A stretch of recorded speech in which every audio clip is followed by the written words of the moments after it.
প্রচণ্ড স্রোতের তোড়ে এক রাতেই ধসে গেছে কালভার্ট, দুই ভাগ হয়ে গেছে সড়ক। হাঁটু থেকে কোমর সমান পানি পেরিয়ে চলছে মানুষের যাতায়াত। ঝুঁকি নিয়ে স্কুলে যাচ্ছেন শিক্ষার্থী, কাঁধে সাইকেল তুলে পার হচ্ছেন পথচারী।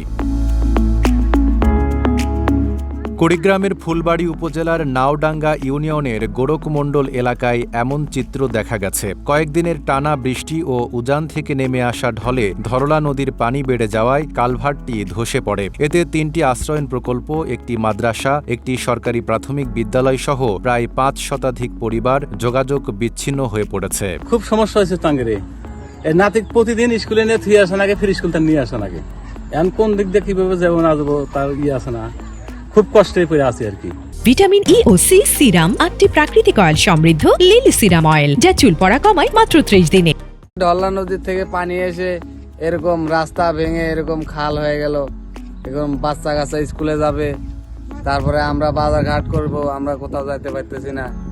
এর তো অসুবিধা, অনেক অসুবিধা হয়ে গেছে।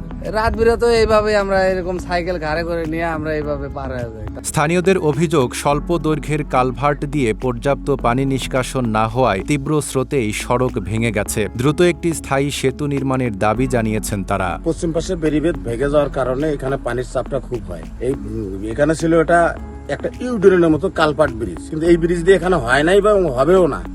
এখন এই ব্রিজ এখানে আমাদের বড় একটা 30-40 ফিট লম্বা একটা ব্রিজের প্রয়োজন, তাহলে সে এই নদীর পানির চাপটা আটক করতে পারবে, ধরে রাখতে পারবে। তো আমরা এই রাস্তা দ্রুত ঠিক করে চাই, আমাদের বাচ্চা কাচ্চা যেন স্কুলে যাইতে পারে, আসতে পারে। এ বিষয়ে নাওডাঙ্গা ইউনিয়ন পরিষদের ইউপি চেয়ারম্যান মোহাম্মদ হাসেন আলী বলেন, বিষয়টি ঊর্ধ্বতন কর্তৃপক্ষকে জানানো হয়েছে। দ্রুত বিকল্প ব্যবস্থা ও স্থায়ী সেতু নির্মাণে প্রয়োজনীয় পদক্ষেপ নেওয়া হবে। ইতিমধ্যেই প্রকল্প বাস্তবায়ন কর্মকর্তাকে আমি অভিহিত করেছি এবং দ্রুত এটা একটা কাজ, এই প্রকল্পটি আর একটা ব্রিজ করার জন্য, ত্রাণের ব্রিজ করার জন্য আমি অনুরোধ করতেছি, যাতে দ্রুত এই কাজটি হয়।